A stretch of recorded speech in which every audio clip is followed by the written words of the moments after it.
¿Cuántos pueden decir un fuerte gloria a Dios? Y a su nombre. Y a esa bendita gloria. Aleluya.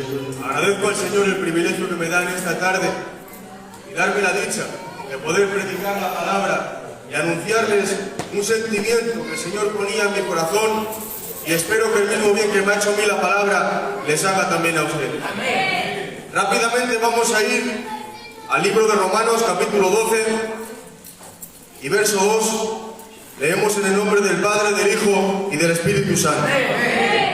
No os conforméis a este siglo, sino transformaos por medio de la renovación de vuestro entendimiento, para que comprobéis cuál sea la voluntad de Dios, agradable y perfecta.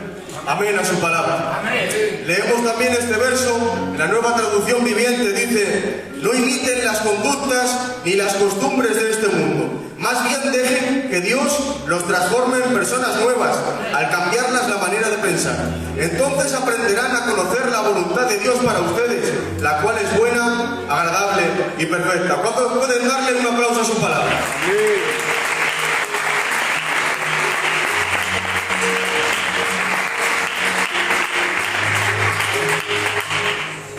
Como acabamos de leer, iglesia, aquí el apóstol Pablo les habla a los romanos acerca de la vida cristiana de un creyente, que después de conocer a Cristo no puede vivir como el mundo vive, ni hacer lo que el mundo hace. Por eso les dije: no os conforméis, no os amoldéis al molde que pone Satanás, que es el príncipe de este mundo. Porque ser conformado se refiere a mostrar externamente una imagen que no refleja lo que de verdad hay en el interior. Por eso Pablo les tiene que decir: no os adaptéis a este mundo, no pretendáis vivir un evangelio encubierto o con máscara, sino transformaos, renovaos y buscad la voluntad de Dios.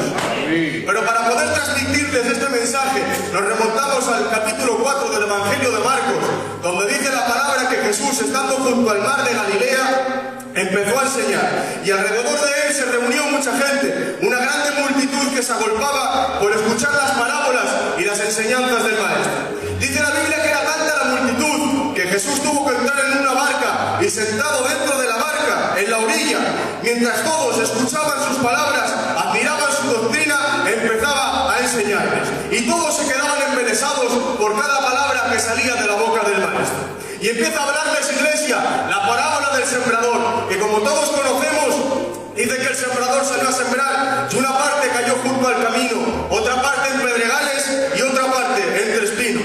En cada una de estas tres partes nos explica y nos da el motivo por qué la semilla no llegó a crecer ni a dar fruto, pero habla de otra parte que cayó en buena tierra, la cual produjo y dio fruto al 30, al 60 y al 100 por uno. Luego Jesús les explica que el sembrador es el que siembra la palabra, y cada una de las partes donde no cae, donde crece, bien, donde cae y no crece, es debido a que la propia tierra no está preparada para recibir la semilla. Sigue diciéndoles que no hay nada oculto que no haya de ser manifiesto, porque como Jesús dijo: por sus frutos lo conoceréis. Es decir, iglesia, el fruto es lo que revela la calidad de la tierra.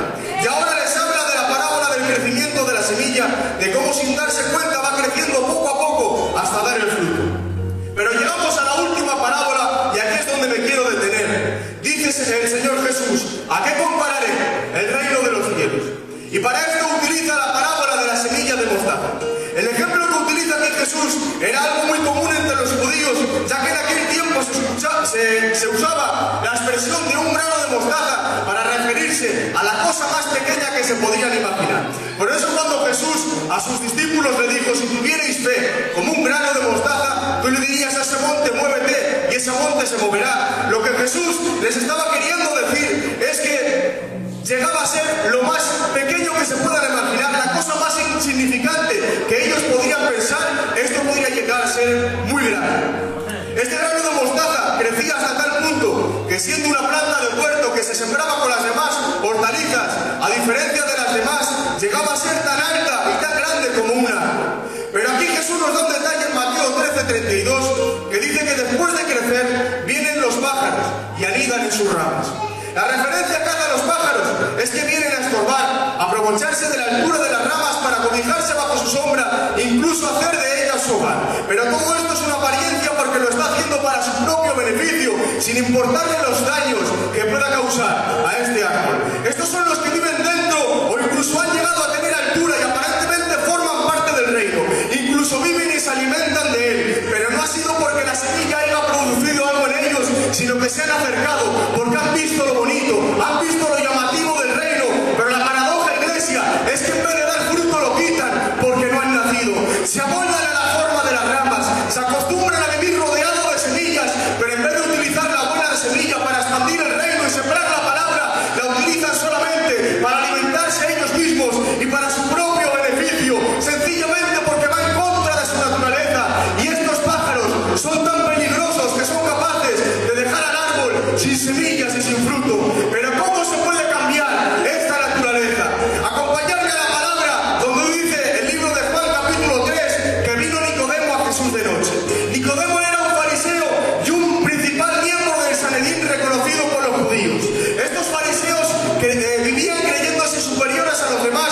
visión en la que vemos cestas llenas de higos delante del templo. El Señor me muestra una cesta llena de higos buenos como brevas y otra cesta de higos malos que de malos no se pueden comer. Y el Señor le revela el significado de cada una de estas dos cestas. Y sale el profeta diciendo: así ha dicho Jehová, como a higos buenos miraré a los que se han ido deportados a Babilonia, porque pondré mis ojos sobre ellos para bien y los haré volver a esta tierra. Los edificaré, los plantaré y les daré un corazón para que me conozcan, que yo soy Jehová. Ellos me serán por pueblo y yo les seré su Dios, porque se volverán a mí de todo su corazón. Pero tiene que hablar ahora, iglesia, acerca de los higos malos, que de malos no se pueden comer, refiriéndose a los que se han quedado en Jerusalén, al rey Sedequías y a sus príncipes, que en lugar de seguir la voluntad de Dios e irse a Babilonia, han decidido quedarse en Jerusalén, siendo rebeldes al plan de Dios. Dice la Biblia que ha venido Nabucodonosor por segunda vez y ha sacado todas las riquezas del templo y del palacio y ha hecho en pedazos todos los utensilios de oro que hizo el rey Salomón. Pero Sedequías y los príncipes no aceptaron la disciplina y el trato de Dios para ser restaurados en Babilonia, porque amaban tanto a su tierra que desechaban la voluntad de Dios para sus vidas. Porque la tierra de Jerusalén se sentían importantes, pero fuera de Jerusalén iban a ser lo más. Ellos decían: nos quedaremos aquí y andaremos detrás de nuestras propias ideas y detrás de nuestros propios pensamientos. Y qué pena que estaban tan obsesionados en seguir manteniendo el lugar que cuando todo estaba en ruinas permitían vivir rodeados de pobreza porque no aceptaban el trato de Dios. Este es el peligro, iglesia, de amar más la tierra de Dios que al Dios de la tierra, porque amaban tanto su puesto, amaban tanto sus ideas, amaban tanto sus prejuicios, que desechaban la voluntad de Dios para sus vidas. Pero que Dios nos ayude, iglesia, a recibir su voluntad en todo momento, aunque vaya en contra de mis prejuicios, aunque vaya en contra de mis pensamientos, aunque vaya en contra de mi carácter y que no lo entienda, pero que por encima de todo esté su voluntad, esté su propósito, esté su trato, en el nombre de Jesús. Porque como podemos ver a lo largo de todo el capítulo 4, habla algo en común: la semilla y el que la recibe. Además de los inconvenientes para que de una semilla salga el verdadero fruto. La palabra semilla significa el elemento esencial para transmitir vida.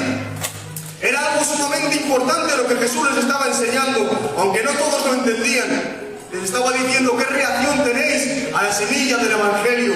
¿Cómo reaccionáis a las palabras del propio autor de la vida? Y ahora llegamos al verso 33, donde dice: con muchas parábolas como estas les hablaba la palabra conforme a lo que podían oír, y sin parábolas no les hablaba, aunque a sus discípulos en particular les declaraba todo. Te alabo a ti. Cuando yo leía estos versos, iglesia, pensaba en el gran privilegio que pudieron sentir cada uno de los 12 discípulos al recibir en privado y de manera directa lo que Jesús estaba explicando a toda una multitud. Pero meditando en esto, volví a leer el capítulo 4 y me tuve que detener en el verso 10. Cuando dice la Biblia que después de predicar la parábola del sembrador, cuando estuvo solo, los que estaban cerca de él, con los 12, le preguntaron sobre la parábola. Y Jesús les dijo: a vosotros os es dado saber el misterio del reino de Dios, mas a los que están fuera por parábolas todas las cosas. Si leemos el versículo 34, parece que solamente era para su grupo cerrado de discípulos y nadie más. Pero Jesús no tiene favoritismos ni hace acepción de personas. Por eso dice en el verso 10 que a los únicos que le podía declarar todo eran los que estaban cerca de él. Porque para ser un verdadero íntimo y poder conocer a Jesús no es necesario tener un título que acredite ser uno de los 12. No es necesario ser importante, ser reconocido y ser cualificado. No hace falta aparentar, no hace falta cumplir requisitos. Simplemente se trata de vivir cerca, de estar cerca de él. No nos conformemos, iglesia, con pasar desapercibido, a ser uno más en medio de la multitud, porque podemos venir a este lugar todos los días, participar del eclesiástico del culto, incluso llegar a escuchar la semilla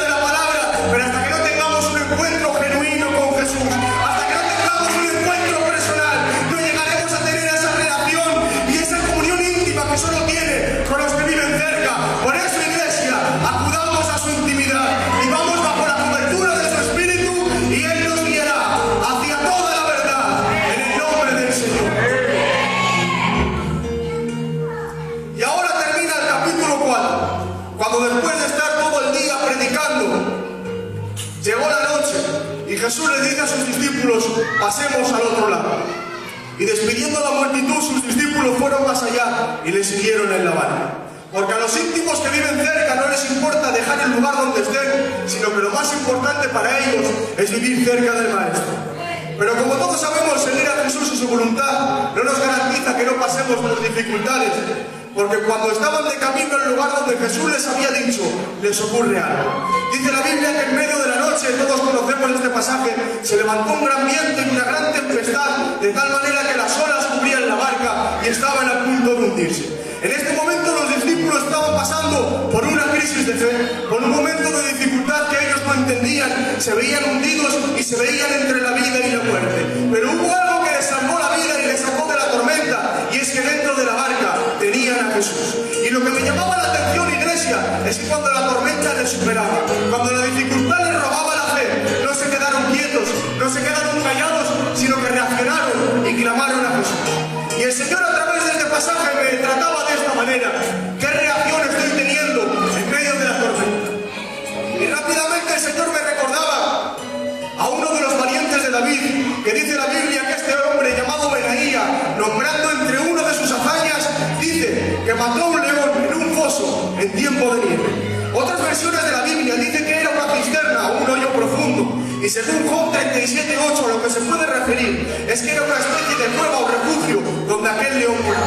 Por eso dice la Biblia que en un día de nieve, en un medio de una tormenta de nieve, Benaía tuvo que buscar refugio en una cueva. Pero es que aquí ocurre algo, y es que no estaba solo en esta cueva, sino que dentro había un león rugiente que le quería quitar la vida. Y ahora aquí Benaía se encontraba entre la espada y la pared, y se encontraba con dos opciones: o luchar y enfrentarse al león, o salir de la cueva y correr el peligro de morir por la frialdad de la nieve. Y es que constantemente, iglesia, nos encontramos en esta situación, cuando los problemas y las dificultades de este mundo nos quieren congelar y hacernos vivir en frialdad, poniendo en riesgo nuestra vida espiritual. Pero la única manera de evitar esto, iglesia, es matando al león.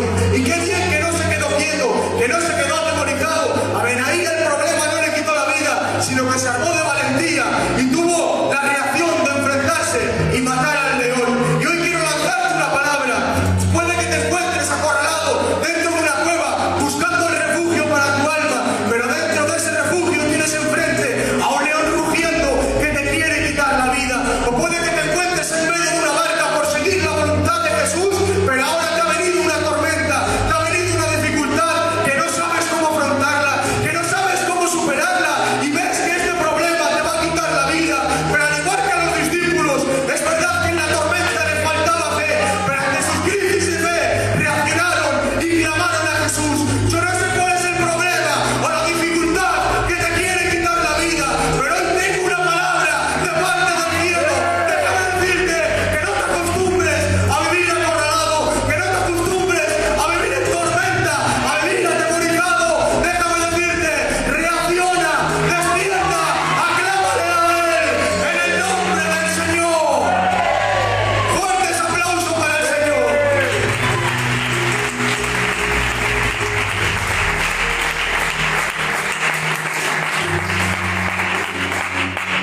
Aleluya. Y cuando los discípulos clamaron a Jesús, Jesús se levantó y, reprendiendo al viento y al mar, se hizo grande bonanza. Porque este viaje, iglesia, estaba en la voluntad de Dios. Esta es la diferencia de navegar solo o quedarse en la orilla: es que los que navegan conforme a su voluntad podrán ver cómo Jesús trae calma en medio de sus tormentas. Y cuando lo dan todo por perdido, lo dan todo por acabado, ahí está Jesús para librarles de la ruina. Y a pesar de las dificultades, no hay nada que pueda impedir la voluntad y el propósito de Dios. Pero su voluntad, iglesia, no siempre es lo que nosotros creemos o que lo que nosotros nos imaginamos. Porque Jesús les hizo despedirse de su tierra con una gran membresía de multitud para irse solos a Gadara. Una ciudad que no eran judíos y que además tenían demonios rondando por sus tierras gentiles. Ningún rabino iría a estas tierras, pero Jesús sí, porque aunque era judío no le importaba lo que pensaría la gente, porque la voluntad de Dios estaba por encima de todo. Por eso, despidiendo a la multitud, quiso pasar al otro lado. Y cuando llegan a la orilla de Gadara, en este punto cerca de la orilla, había una especie de rocas en la que había muchas cuevas, y muchas de estas cuevas se utilizaban como sepulcros. Y dice la Biblia que de ahí sale un hombre poseído por una legión de demonios, que tenía un espíritu inmundo, vivía en los sepulcros, nadie le podía atar ni dominar, incluso cuando le ataban con cadenas, las desmenuzaba y las rompía, y de día y de noche iba gritando, atemorizando a la gente y dañándose con piedras. Este fue el recibimiento que tuvo Jesús, nada más llegar a la orilla de Gadara. Pero Jesús, viendo la necesidad de este hombre, tuvo compasión y quiso liberarle, permitiendo una liberación en la que repercutía en un hato de cerdos. La manera de liberarla fue especial y específica, ya que urgentemente este hombre necesitaba una liberación y tuvo que mostrarle a través de los cerdos cómo había quedado libre. Pero ahora sucede algo cuando llega la mañana.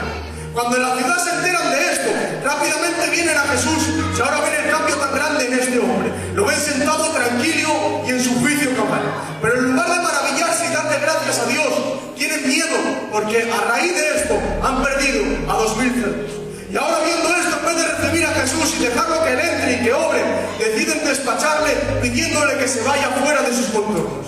Y qué pena cuando sé que verdaderamente tengo necesidad de Dios. Incluso puedo llegar a tenerlo enfrente, pero no le dejo que él obre libremente por causa de los bienes materiales y terrenales, que por vivir una vida cómoda cometa el error de no recibir a Jesús. Los gadarenos preferían tener zonas oscuras y rincones llenos de pecados. Querían tener a Jesús fuera de su zona de confort, fuera de sus pensamientos, fuera de sus vidas cotidianas, ya sea por comodidad o por amor a las cosas materiales. Fueron capaces de recibir a Jesús, incluso recibir la liberación, pero acto seguido que llega la negación, acto seguido que llega el tomar la cruz y perder de los suyos para seguirle. Sin embargo, decidieron dejarlo ir y que todo se quede en una emoción momentánea y pasajera. ¿Cuántas veces espero la visita de Jesús y quiero que él obre, pero no le doy el lugar en mi vida por causa de la comodidad? ¿Cuántas veces le digo que tome las riendas, que tome el control de mi vida, pero sigo teniendo el volante y a Jesús de copiloto? Pero yo digo, iglesia, que Dios nos ayude a darle lugar en nuestras vidas, dejarle que le entre, que él obre, que haga lo que quiera, conforme a su voluntad, en el nombre de Jehová. Aleluya. Porque la reacción a la visita de Jesús es lo que refleja que le estoy dando prioridad. Porque cuando priorizo lo terrenal me pueda llegar a alejar de Jesús y no darle el lugar que se merece. Para los gadarenos, lo que no consiguieron los demonios, lo consiguió la comodidad de no querer cambiar. Por eso le rogaron a Jesús que los mandara a los cerdos, porque veían y sabían el poder que tenía Jesús para liberar a este hombre, y todos se quedarían maravillados de lo que Jesús había hecho. Pero el demonio intenta cualquier oportunidad para que no recibamos a Jesús. Por eso le piden ir a los cerdos, porque conocían tanto a los gadarenos. Habían vivido tanto tiempo entre ellos que sabían calentar en los cerdos y despeñarse en el mar, y van a tener más miedo a perder sus bienes que convivir con una legión de demonios. Porque le dieron más importancia al método que al resultado de ver a este hombre liberado. Esta fue la artimaña que utilizaron los demonios, porque como veían la autoridad de Jesús y no tenían nada que hacer, por lo menos intentaba que no fuera bien recibido, que libere a este hombre, que lo haga un discípulo más si quiere, pero que los gadarenos no le reciban, sino que lo echen. Y fueron capaces, iglesia, de despachar al propio autor de la vida. Porque nosotros nos amoldamos, nos conformamos y nos afanamos por las cosas de este mundo, por las famas, por los deleites y por todo lo que hay en el mundo que es pecado y vanidad, que es efímero y pasajero. El hombre pecador constantemente escoge antes la inmundicia que la limpieza, la mentira que la verdad, la apariencia que la integridad, la hipocresía que la nobleza y la maldad que la santidad. Si lo miramos desde esta perspectiva no tiene sentido, porque el hombre siendo malo no escoge lo bueno, pero todo esto es porque es tentado y por causa de la concupiscencia es arrastrado hasta el pecado. Por eso muchas veces nos hacemos preguntas y no entendemos por qué Adán, siendo creado por Dios, pecó, por qué Noé, siendo justo, eligió caer, por qué Abraham, siendo el padre de la fe, mintió, por qué Moisés, siendo el gran libertador de Israel, desobedeció, por qué David, siendo el rey ungido por Dios, codició lo que no tenía que codiciar. Todas estas preguntas no tienen sentido, porque estos hombres cayeron en el pecado siendo tan grandes. Pero hay algo mucho más incomprensible, hay algo mucho más inexplicable. Acompañarme hace 2000 años atrás al monte Gólgota de la Calavera. Ahí vemos a un hombre inocente, a un hombre que nunca hizo engaño ni hubo maldad en su boca, siendo santo, siendo bueno, siendo sublime, siendo justo, ha escogido voluntariamente ser contado con los pecadores en una cruz maldita. Siendo Dios no se ha conformado con el cielo y ha venido a la tierra como hombre.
Jesús Iglesia comienza su ministerio.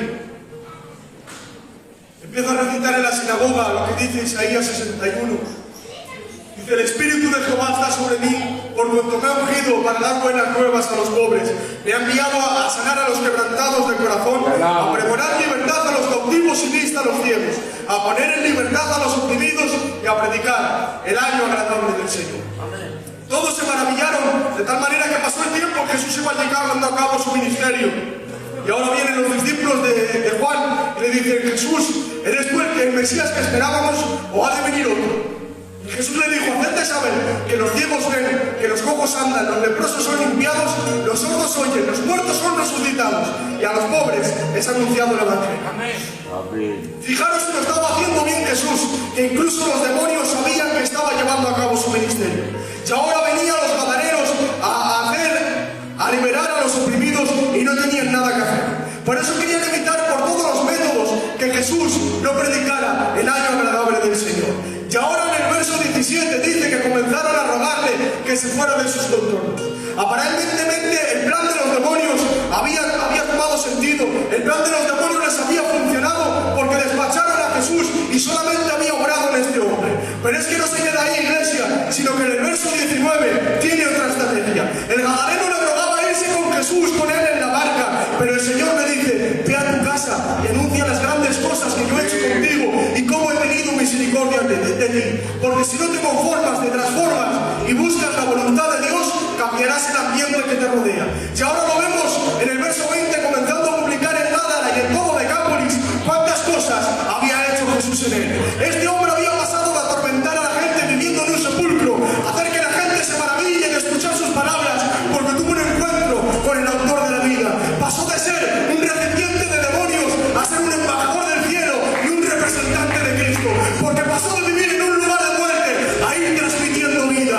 ¿Qué le diría a la gente de Gádara? Que les iba a llegar el evangelio por medio de un hombre que tenía una legión de demonios. Pero así es el amor y la gracia de Dios, porque dice la palabra en 1 Corintios 1:27: sino que lo necio del mundo escogió Dios para avergonzar a los sabios, y lo débil del mundo escogió Dios para avergonzar a lo fuerte, y lo débil y lo que no escogió, lo menospreciado, escogió Dios para avergonzar a lo que no es. Dice 2 Corintios 5:17: de modo que si alguno está en Cristo, nueva criatura es, las cosas viejas pasaron y he aquí todas son hechas nuevas. Dice en 1 Pedro 2:9: mas vosotros sois linaje escogido, real sacerdocio, nación santa, pueblo adquirido por Dios, para que anunciéis las virtudes de aquel que os llamó de las tinieblas a su luz admirable. Vosotros que en otro tiempo no erais pueblo, pero que ahora habéis sido pueblo. Vosotros que en otro tiempo no habéis alcanzado misericordia, pero ahora habéis alcanzado misericordia. Pero qué encuentro, iglesia, tuvo con el amor de Jesús, que lo reflejaba en su propia persona, y me lo imagino anunciando a voces: Jesús es el único que estando cautivo me liberó, pero que también estando libre me cautivó. Y aquí se ve el verdadero toque de Dios. Te está rondando los sepulcros del pecado. Ha habido una transformación que ahora empieza a hablar por todo Decápolis el encuentro que había tenido con Jesús, cómo había cambiado su vida por completo. Y dice la palabra que todos se maravillaban, aunque los demonios querían parar el plan de Dios y evitar que se maravillasen, aunque llegaron a despacharle, al Señor le bastó con un hombre que recibió, que no se había conformado con recibir un milagro, sino que tuvo una transformación, y aunque se quería ir con Jesús en la barca, recibió la voluntad de Dios para su vida, convirtiéndose en un evangelista. Porque te lo aseguro que al que recibe la voluntad de Dios en su vida, no hay problema, no hay dificultad, no hay demonio, no hay comodidad, no hay artimaña del enemigo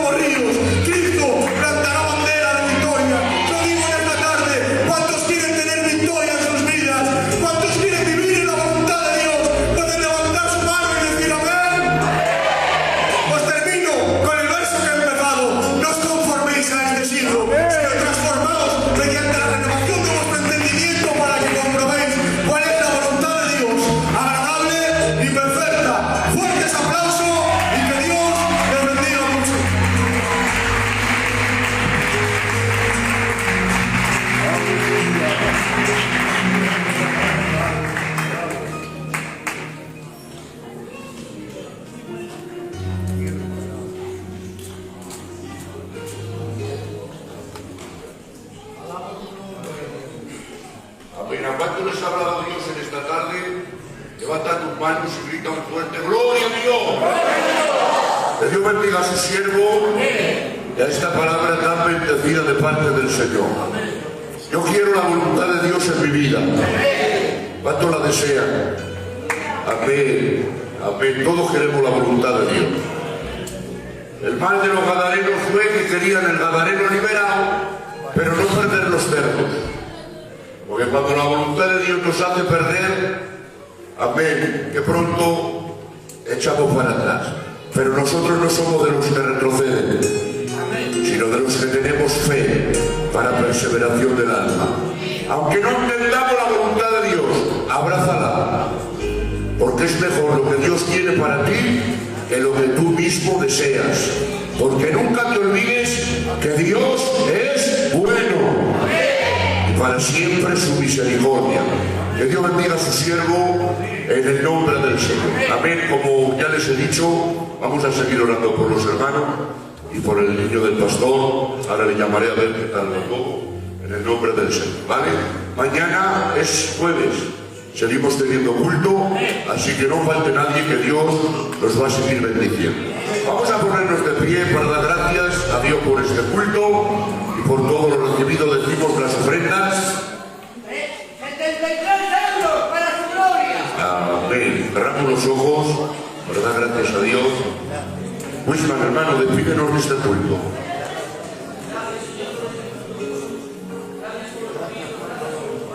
Gracias, Jesús.